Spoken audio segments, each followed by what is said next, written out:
Kasih yang sempurna telah ku terima darimu, langgarkanku, langgarkanku, hanya oleh kasih karuniamu Kau pulihkan aku, layakkanku untuk dapat memanggilmu Bapa. Kau beri yang ku pinta,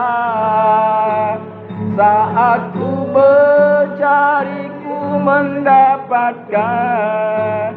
Ku ketuk pintumu dan kau bukakan. Sebab kau Bapakku, Bapa yang kekal. Takkan kau biarkan aku melangkahnya sendirian. Kau selalu ada bagiku, sebab kau Bapakku, Bapa yang kekal. Takkan kau biarkan aku melangkahnya sendirian. Kau selalu ada bagiku, sebab kau Bapakku, Bapa yang kekal. Sebab kau Bapakku, Bapa yang kekal. Bapa,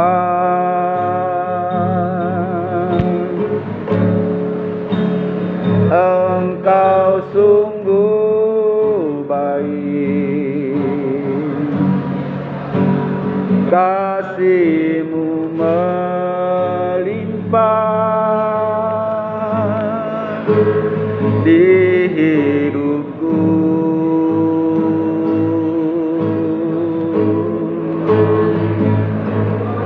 Bapa,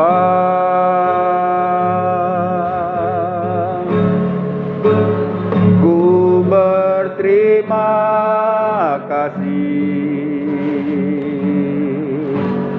berkat-Mu hari ini Kau sediakan bagiku.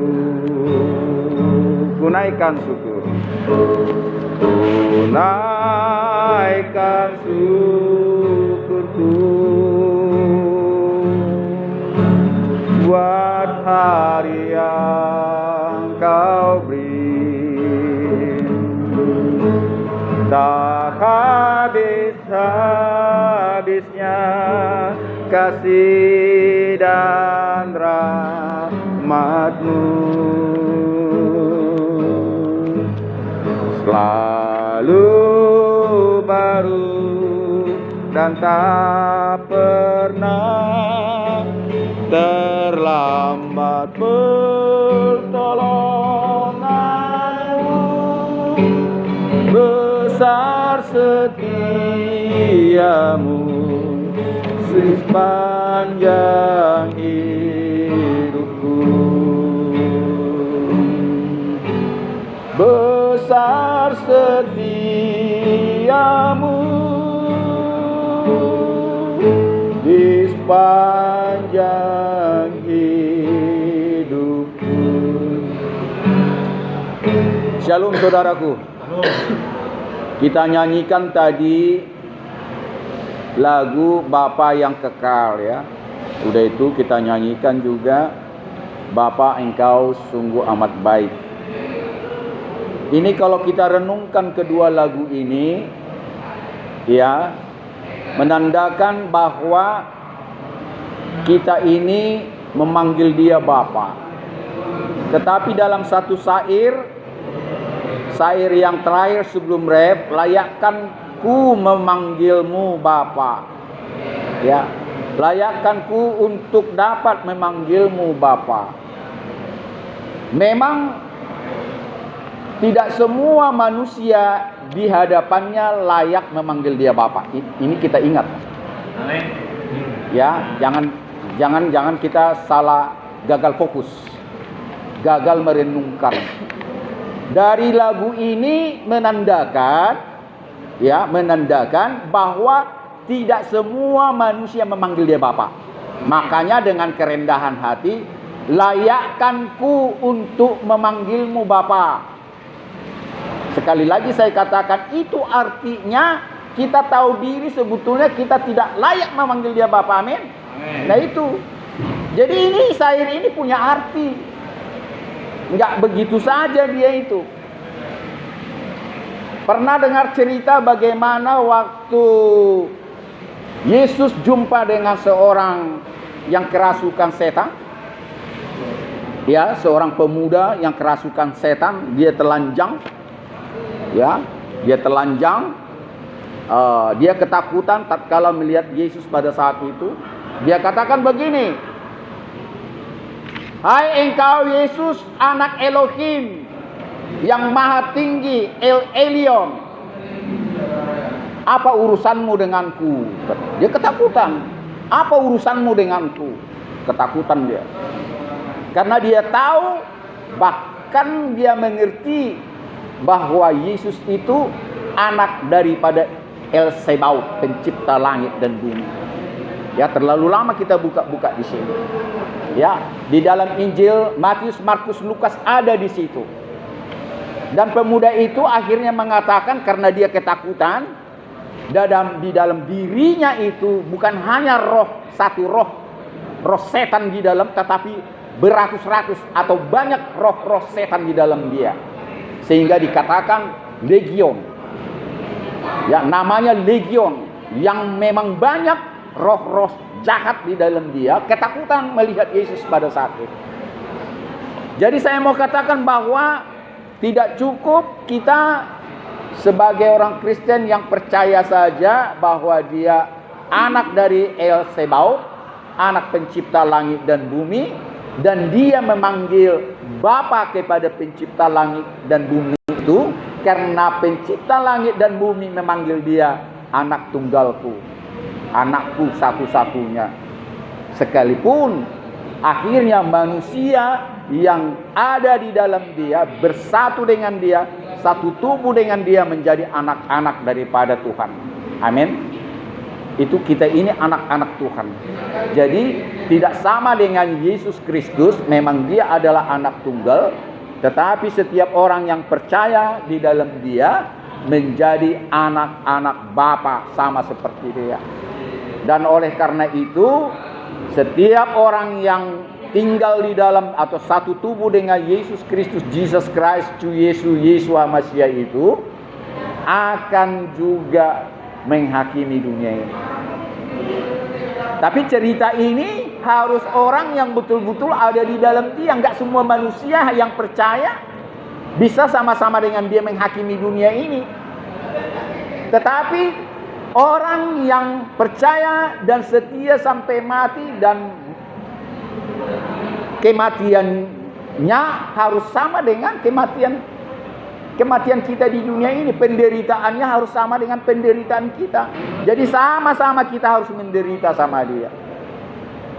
Jadi karena itu kalau kita bilang lagu tadi, ya Aba, ya Bapa, ya, layak enggak kita sebetulnya memanggil dia Bapa dalam kondisi sekarang ini? Saya tidak menghakimi saudara-saudaraku yang dalam posisi terpenjara, terbelenggu. Ya, tapi saya tidak katakan bahwa sudah selesai, ya, sudah selesai karena saudara sudah dipenjara, terbelenggu, maka saudara tidak layak memanggil dia Bapa. Saya tidak katakan itu. Amin. Nah, jangan salahkan khotbah saya, ya. Tetapi dengan tegas, dengan lagu ini kalau kita renungkan, sekali lagi kita bolak-balik merenungkan bahwa manusia tidaklah semua layak memanggil dia Bapa. Hanya orang yang berkenan di hatinya, setia sampai mati. Jadi Kalaupun kita bernyanyi itu dengan kata-kata, ya Tuhanlah yang tahu kita sudah layak enggak menjadi anak-anaknya. Tetapi kalau kita mau jujur, Bapa kita itu pencipta langit dan bumi penuh dengan kekudusan. Dia adalah El Elyon yang maha tinggi, yang maha kuasa, El Shaddai, El Gibor, maha perkasa. Masa anak-anaknya seperti ini? Kalau kita rendah hati, layakkah saya mempunyai Bapa seperti dia, maha perkasa, El Gibor? Yang maha tinggi tidak ada melebihi dia, yang maha kuasa tidak ada kekuasaan yang melebihi kekuasaannya. Tadi sudah disinggung bahwa dia ajaib. Ajaibnya Tuhan banyak, ribuan kata-kata yang bisa saya ungkapkan di sini. Bahkan tidak sanggup saya dengan semua bahasa untuk mengatakan dia seorang ajaib. Termasuk yang dikatakan Raja Sulaiman sudah disinggung tadi. Tidak ada yang baru di bawah kolong langit ini. Yang ada itu pun sudah lama ada. Nanti baca itu di suratnya Sulaiman itu. Ya, di situ ditulis di situ, ya, di pengkhotbah itu. Ya. Itu artinya apa? Artinya adalah kenapa tidak ada yang baru? Karena semuanya berasal dari dia, berasal dari keberadaan dia. Tumbuh-tumbuhan, binatang semua, langit dan bumi, lembah dan gunung, itu dari keberadaan dia. Keberadaan dia tidak berawal dan tidak akan berakhir. Jadi semua itu sudah ada oleh karena keberadaan dia. Dan apa yang kita tahu yang ada ini, dengan tegas firman Tuhan harus kita aminkan, itu oleh karena kemahakuasaan dia, karena kemampuan dia. Jadi identik dia dengan apa yang dilakukannya. Itulah segala sesuatu yang ada ini identik dengan keberadaan dia. Maka itu pernah saya katakan bahwa tidak satu makhluk pun ya ada kuasa mencipta. Tidak ada itu mencipta. Ada ini semua karena dia. Ya, kalaupun terjadi komputer sekarang ini yang diciptakan oleh orang Yahudi, ya, termasuk apa itu Facebook dan semuanya ini, internet semuanya itu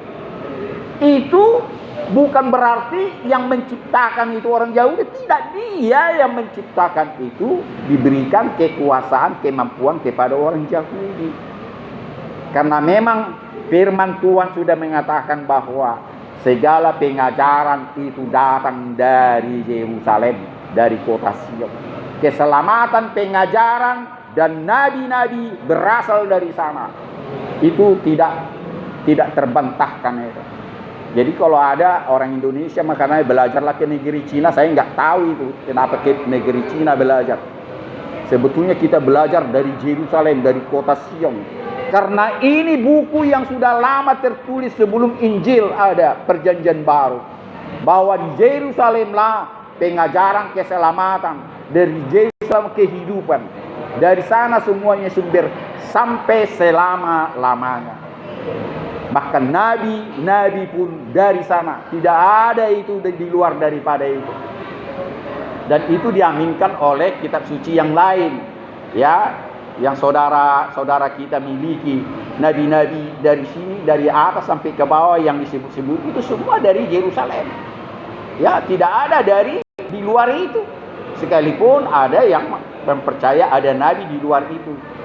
Ya, mereka lah itu. Tetapi kalau kita yang percaya di dalam Jesus Christ, tidak satu nabi pun yang tidak berasal dari kota Sion, dari kota yang sudah dibentuk oleh Tuhan, dari Yerusalem yang selama-lamanya itu.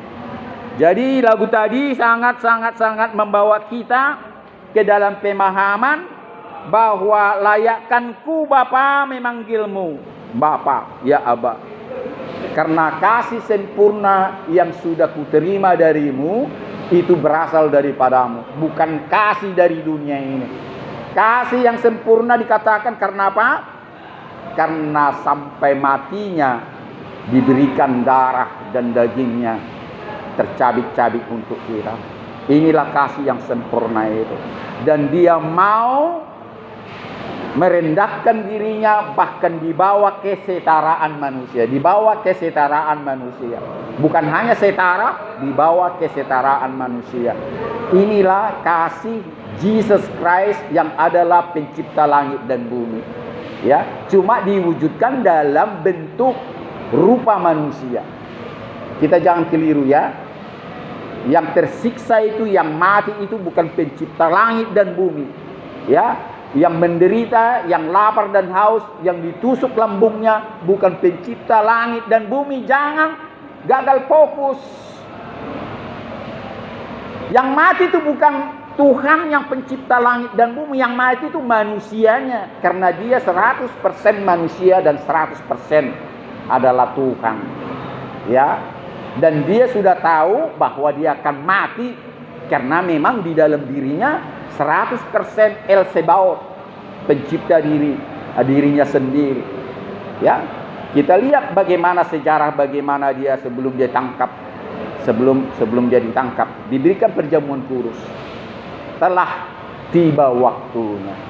Anak manusia akan diserahkan. Nah, itulah kealahan, ketuhanan yang ada pada dia, mengetahui bahwa dia harus mati. Jadi jangan percaya kalau perkataan orang-orang goblok mengatakan kalau dia Tuhan, kenapa nggak bisa membela diri? Enggak. Memang dia datang untuk menderita kok.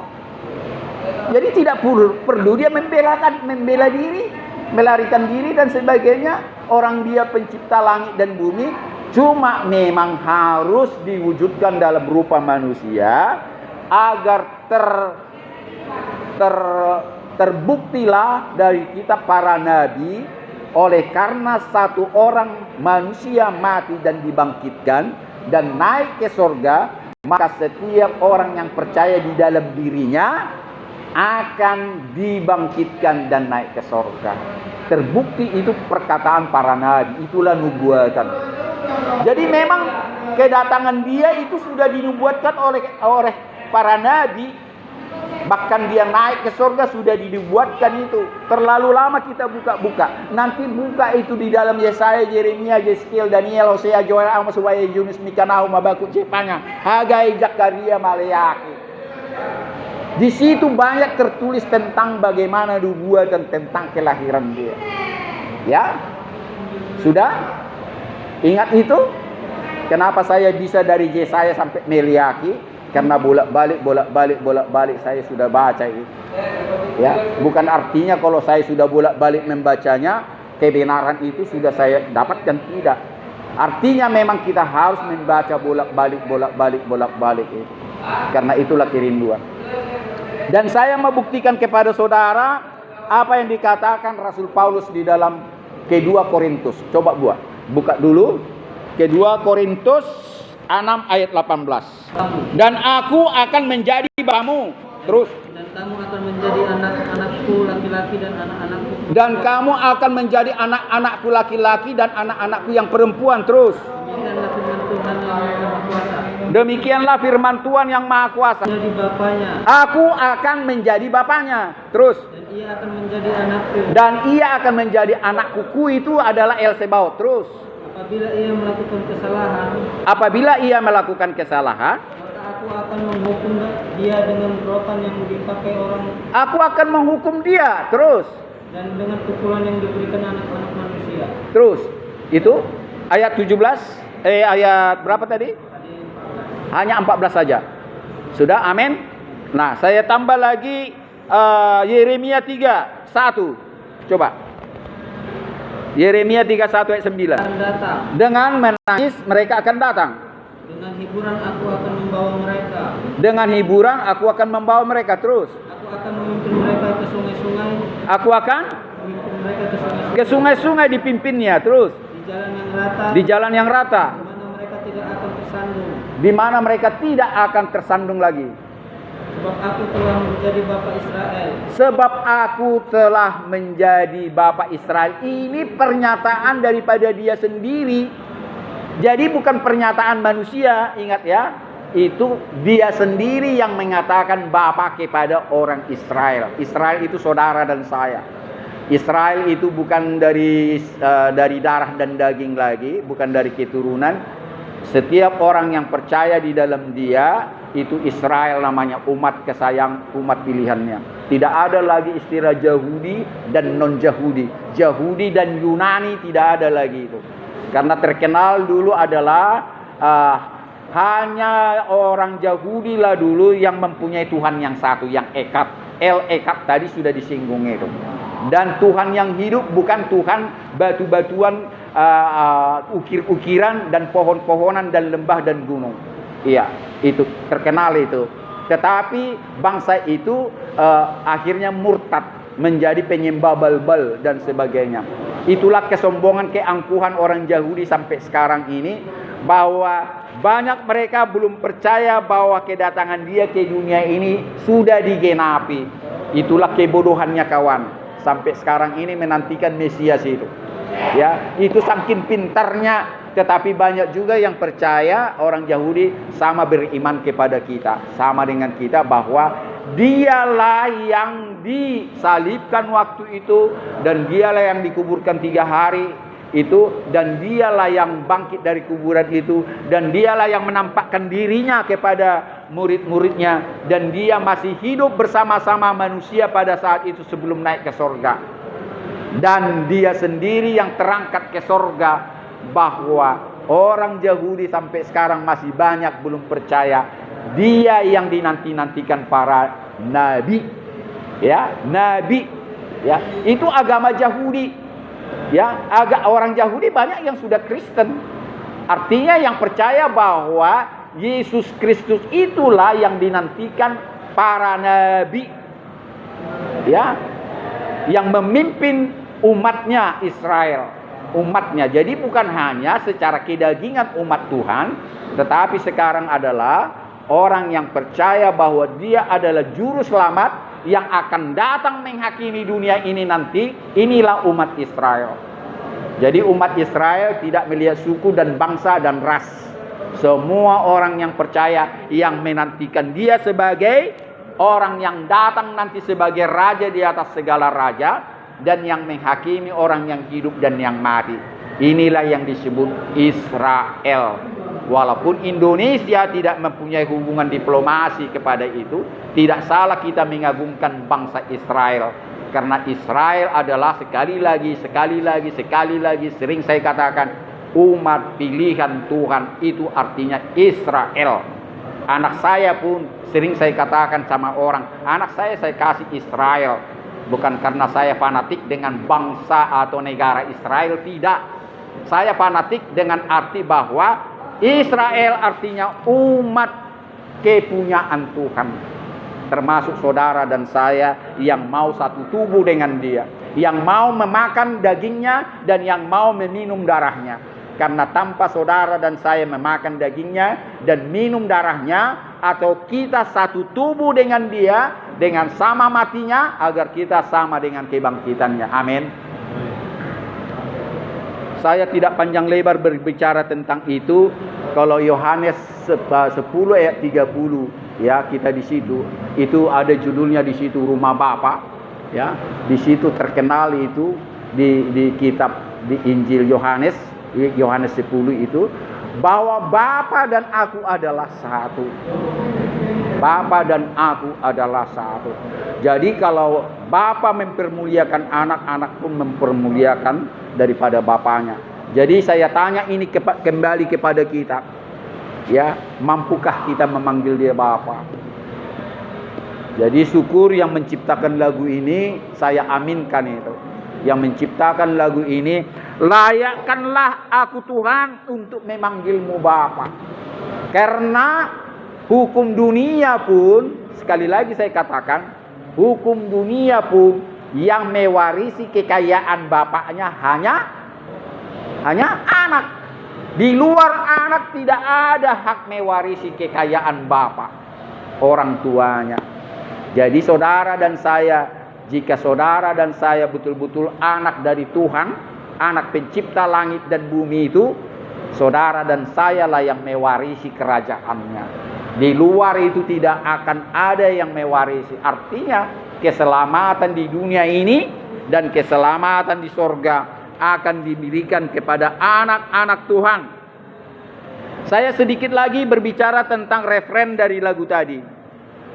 Kau beri yang kupinta, saat ku mencari ku mendapatkan. Ya, saudara pernah dengar El Jireh? Sering saya katakan itu ya. El Jireh, El itu Elohim Jireh, Tuhan yang maha menyediakan segala keperluan kita. Ya, jadi nggak usah saudara bimbang dan ragu kalau memang saudara sudah layak memanggil dia Bapa, dan saudara sudah memang percaya bahwa Bapa Tuhan itu melayakkanmu memanggil dia Bapa. Ya, kitalah yang tahu itu. Kitalah yang tahu itu. Karena dia sendiri mengatakan, Aku yang menciptakanmu dan kesetiaanku tidak akan pernah luntur. Dari sejauh timur dari barat itulah kekuasaanku. Aku akan menyediakan segala yang kau perlu jika memang kita memanggil dia Bapa. Ya, dan seorang bapa tidak akan memberikan ular tatkala meminta roti kepada bapaknya. Itu sering kita dengar perkataan daripada Yesus sendiri. Tidaklah mungkin seorang bapa memberikan anak ular atau ular kepada anak-anaknya tatkala anak-anak itu minta roti kepada bapaknya.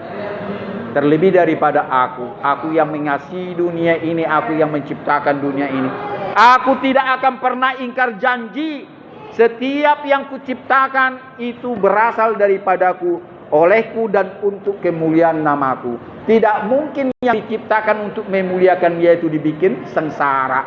Jadi kalau saudara dan saya ini penyakitan, ya, kita sadarilah penyakit ini berasal dari mana ini. Kita yang membuat atau Tuhan yang membuat atau iblis yang membuat.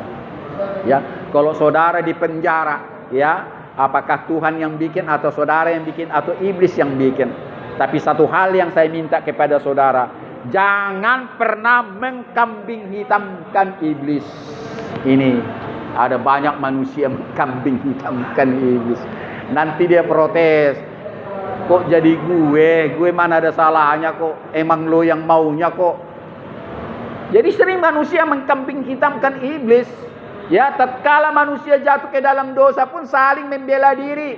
Perempuan yang engkau berikan itulah yang memberikan kepadaku buah ini sehingga aku makan. Itu kata si Adam. Ya, kenapa kau berikan perempuan itu sehingga dia merayuku memakan buah yang engkau larang itu? Itu pembelaan dari laki-laki. Ya, si perempuan juga tidak kalah pembelaan sama dia.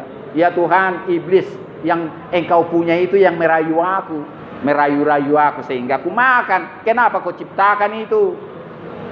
Jadi saudaraku, iblis tidak pernah menciptakan dirinya sendiri.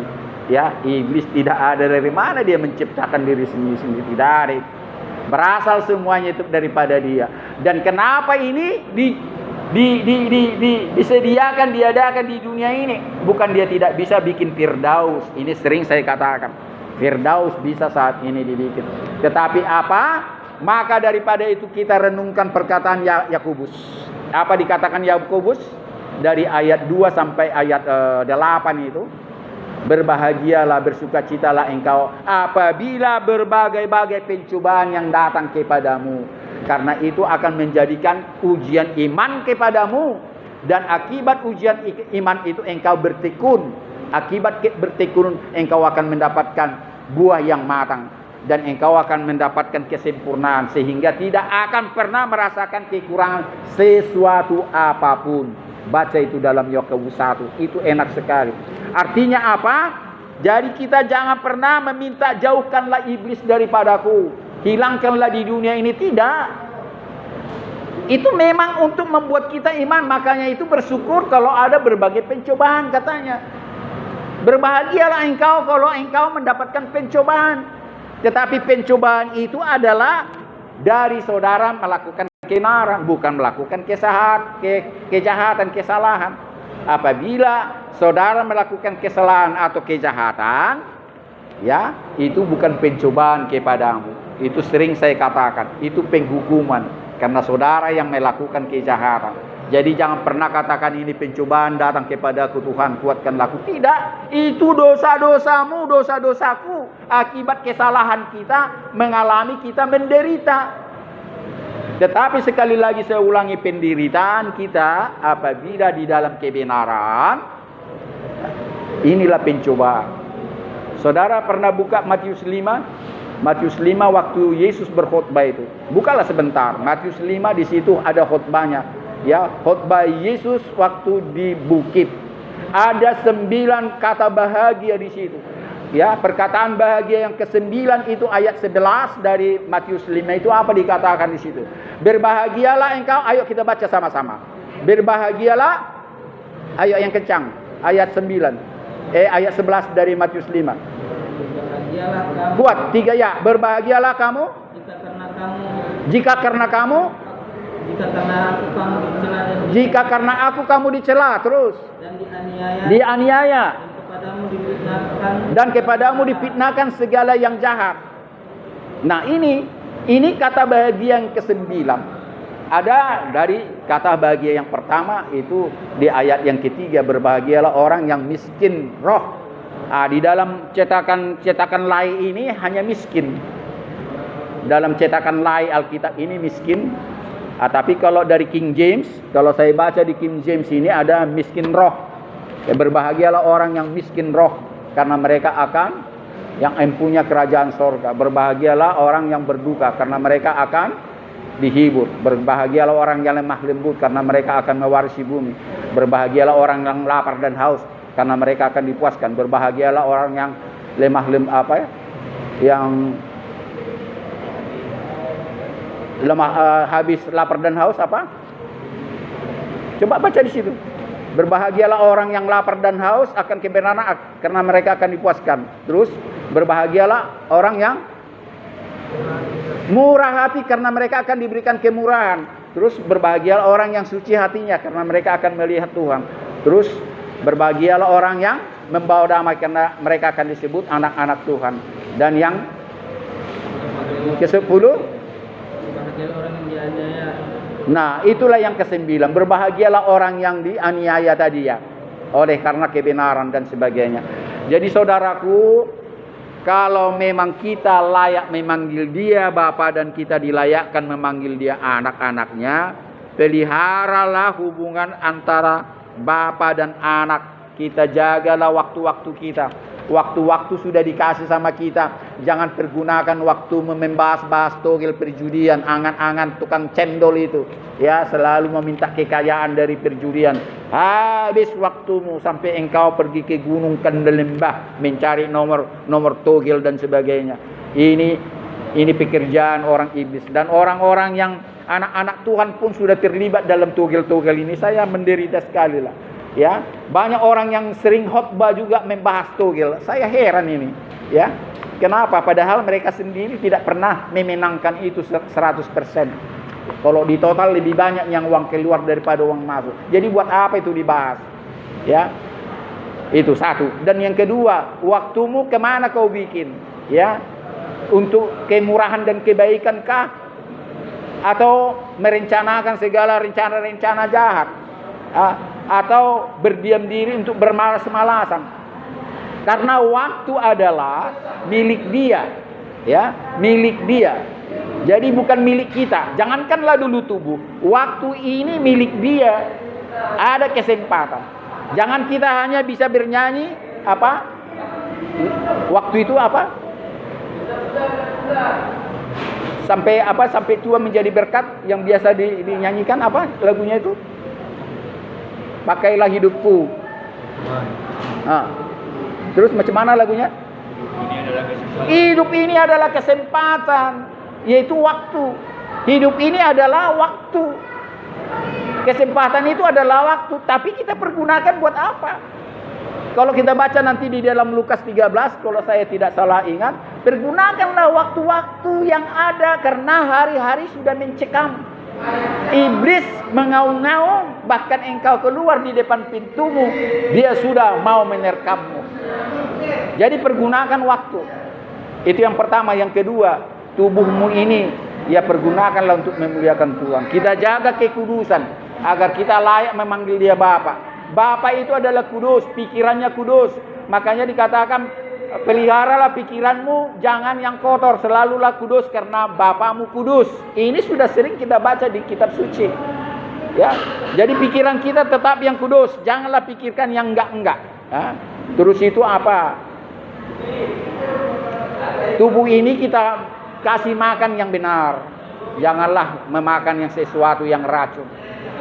Iblis pintar kali mengatakan, kalau saya berhenti merokok katanya saya gembrot. Kalau saya berhenti merokok saya malas. Kalau saya berhenti merokok saya seperti tidak hidup. Saya juga bekas perokok. Kenapa? Mengatakan lebih enak tidak merokok daripada merokok. Saya bekas perokok juga. Jadi jangan pernah ditipu. Tidak ada satupun manusia mengatakan bahwa rokok itu untuk kesehatan. Semua mengatakan itu racun. Itu semua bukan untuk kesehatan. Tetapi tetap juga dihisap dan dihisap. Egoisnya orang merokok ini, tahu nggak egoisnya? Seperti saya mencium rokok itu pening kepala saya. Terus ada yang merokok mengatakan kalau saya tidak merokok pening kepala saya. Sebaliknya dengan saya, kalau kucium rokok pening kepalaku. Jadi siapa yang kita mengalah? Kebanyakan saya yang mengalah. Kalau duduk seperti ini saya pergilah ke sana. Jadi boleh dikatakan lebih banyak egois orang-orang yang merokok. Tidak peduli dia. Pening kepalanya, bau rambut ibu-ibu dan wanita yang parfumnya tadi cantik apa harum, jadi bau rokok. Dan tapi yang paling aneh bin ajaib bin aneh adalah pengkhotbah yang bajunya, jubahnya ini sudah bau rokok. Ya, di dalam bilik pertemuan itu, ya, di gereja itu asbak rokok masih ada. Ya, tetapi kalau di Langgatan itu tidak ada. Pernah saya khotbah itu di Langgatan. Kenapa tidak ada asbak rokok di sini, saya bilang.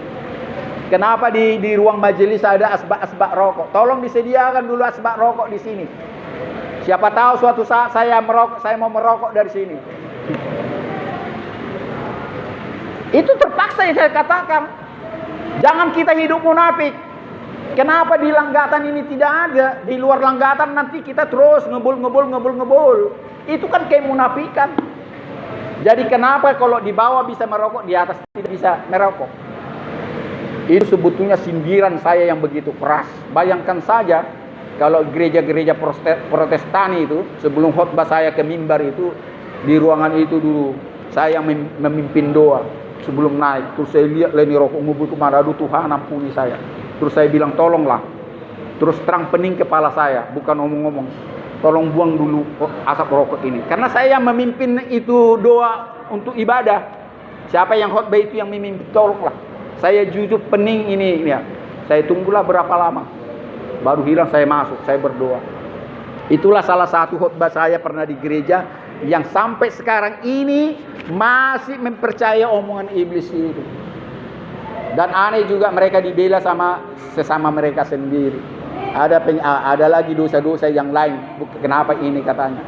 Karena jelas ini membantu kami untuk diet dan sebagainya. Kalau kami tidak merokok, kami gembut katanya. Badan kami mekar dan sebagainya. Jadi itulah termasuk juga alkohol. Ya, saya tidak fanatik tidak minum alkohol. Ya, karena banyak di minuman itu ada alkohol. Bahkan di tape sendiri pun ada alkohol. Di kue sendiri pun ada alkohol. Ya, tidak bisa kita terhindar alkohol. Di obat batuk juga ada alkohol. Jadi alkohol itu ada baiknya kalau porsinya dengan baik. Ya, kita harus memakan itu atau meminum itu ya, dengan porsi yang sebenarnya. Jadi termasuk kerinduan saudara untuk mengolah manusia. Waktu-waktumu janganlah buat untuk mengolah-olah manusia. Sebagai anak-anak Tuhan, peliharalah waktu yang ada. Jangan hanya kita menyanyikan ya, waktu ini kesempatan, waktu ini adalah Tuhan. Tetapi hanya ya di bibir saja. Saya sering sekali kalau duduk di kedai kopi, ya kan mereka sudah tahu bahwa saya tidak merokok, saya tidak bastogel. Mereka diam semua kayak gini. Ya, terus diam semua. Terus apa saya bilang? Kenapa semua hohom? Saya bilang kenapa diam semua? Di sopan di sini pendeta, janganlah saya bilang. Sadarlah kita. Hari-hari kalian habis di sini membahas-bahas tuh gitu. Tulis. Bukannya menang. Ya kan? Kebanyakan kalah dari menangnya. Kalau menang ya saya akan bahas loh. Tak ada satupun yang mengaku menang dari main togel, main judi itu. Akhirnya kayak ginilah. Masuk penjara. Nah, jadi banyak hal yang saya mau utarakan. Tidak ada kesempatan untuk itu. Jadi jadilah saudara dan saya menjadi anak Tuhan yang benar. Karena Tuhan kita maha benar, maha suci, ya, maha ajaib. Kalau kita memang satu tubuh dengan Dia, keajaiban pun akan ada di dalam kita. Percayalah. Keajaiban akan ditimbulkan dalam perjalanan kita dan sebagainya. Kalau di Mazmur 121 apa dikatakan? Setiap kecelakaan akan dijaganya kita. Setiap kecelakaan. Jangan pernah takut celaka. Ya, jangan pernah. Jadi jangan pernah takut dengan pencobaan.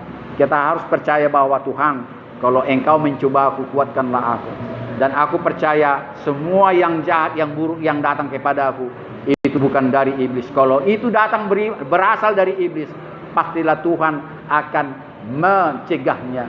Pastilah itu tidak akan datang kepadaku. Ini orang-orang yang beriman.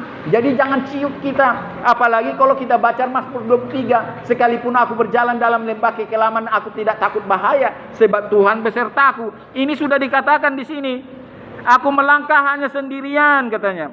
Kau selalu ada. Aku melangkah hanya sendirian. Kau selalu ada bagiku, sebab Kau Bapakku, Bapa yang kekal. Ini Mazmur 23 ini. Aku tidak akan pernah, karena Engkau besertaku. Gadamu dan tongkatmu itu yang menghibur aku. Ini penghiburan bagi orang-orang yang berduka. Saya sudah singgung tadi di dalam Matius 5 ayat 4 tadi. Jadi untuk mengakhiri khotbah saya ini yang sudah disampaikan hamba Tuhan tadi, luar biasa bahwa dibuktikan bahwa Tuhan itu adalah Bapa kepada orang-orang yang layak di hadapannya. Jadi harapan kita, tetaplah kita memanggil Bapa dengan menjaga hari-hari kita, tubuh kita, angan-angan kita, keinginan kita, kekudusan kita tetap kita pelihara di dalam namanya. Amin. Ya, yuk kita akhiri ibadah kita. Kita bernyanyi. Terima kasih Tuhan untuk kasih setiamu yang ku alami dalam hidupku. Terima kasih Yesus untuk kebaikanmu sepanjang hidupku. Terima kasih Yesusku buat anugerah yang Kau beri, sebab hari ini Tuhan adakan syukur bagimu. Sebab hari ini Tuhan adakan syukur bagimu. Sebelum kita berdoa, minggu depan selalu awal bulan kita adakan perjamuan kudus. Persiapkanlah hatimu. Dan sebelum perjamuan kudus, jika saudara mau dibaptis dalam nama Bapa, Anak dan Roh Kudus, berilah waktumu dan hatimu. Tetapi haruslah saudara bisa mengampuni orang yang bersalah kepadamu. Tanda saudara menyerahkan diri kepadanya. Kalau hari-hari berikutnya setelah saudara menyerahkan diri, setelah saudara dibaptis, itu minta pertolongan agar Tuhan menguatkanmu dari hari-harimu. Jadi sekali lagi minggu depan kita adakan perjamuan kudus yang didahului oleh baptisan jika saudara mau dibaptis. Mari kita berdoa. Bapa yang baik, kami sudah mengakhiri bersama Roh Tuhan ibadah kami minggu ini. Biarlah Tuhan segala nyanyian, pujian, doa-doa, renungan kami, pembacaan firman-Mu Tuhan, Engkau kuduskan dan sempurnakan. Biarlah Bapa, Engkau mengagungkan kami di dalam kebenaran firman-Mu yang sudah Engkau berikan kepada kami. Engkau memanggil kami anak dan kami memanggil Engkau Bapa. Ini semua oleh karena kasih karunia daripada-Mu. Bukan karena kuat dan gagah kami Tuhan semuanya memperalahkan Engkau, mempertuhankan Engkau. Tetapi karena memang kasih karunia yang menyempurnakan kami di dalam segala kekurangan dan dosa dan pelanggaran kami. Berkati kami Tuhan dalam hari-hari kami di tempat penjara ini, di dalam sel ini. Dan berkati semua orang-orang yang ada di dalam sel ini tanpa terkecuali. Lawatlah mereka sehingga mereka Tuhan kuat dalam pengharapan. Lawatlah mereka sehingga mereka sehat walafiat. Lawatlah mereka biar mereka tidak takut, cemas dan bimbang dan ragu dalam keadaan hidup mereka sisa-sisa hidupnya di dunia ini. Berkati saudara-saudara kami dimanapun mereka berada, sama seperti Engkau memberkati kami. Berkati Tuhan jajaran kepolisian Republik Indonesia di Sumatera Utara ini, dari Bapak Kapolda Tuhan sampai jajaran yang paling rendah. Biarlah hikmat-Mu dan takut akan Tuhan kiranya menyertai mereka dalam segala tugas mereka. Terima kasih Bapa, kami mau mendengarkan suara-Mu dalam Engkau memberkati kami. Berkat yang Engkau turunkan kepada Musa, Abraham, Ishak dan Yakub. Berkat yang Engkau turunkan kepada orang-orang yang percaya di dalam nama-Mu, bangsa Israel, umat pilihan-Mu. Berkat yang sama Tuhan kami rindu Engkau curahkan kami pada saat ini. Tapi sebelumnya Tuhan, layakkanlah kami, roh kami bersama dengan roh Tuhan, memanjatkan doa yang sudah diajarkan Tuhan kami pada saat Dia di dunia ini secara manusia. Bapa kami yang di sorga, dikuduskanlah nama-Mu, datanglah kerajaan-Mu, jadilah kehendak-Mu di bumi seperti di sorga.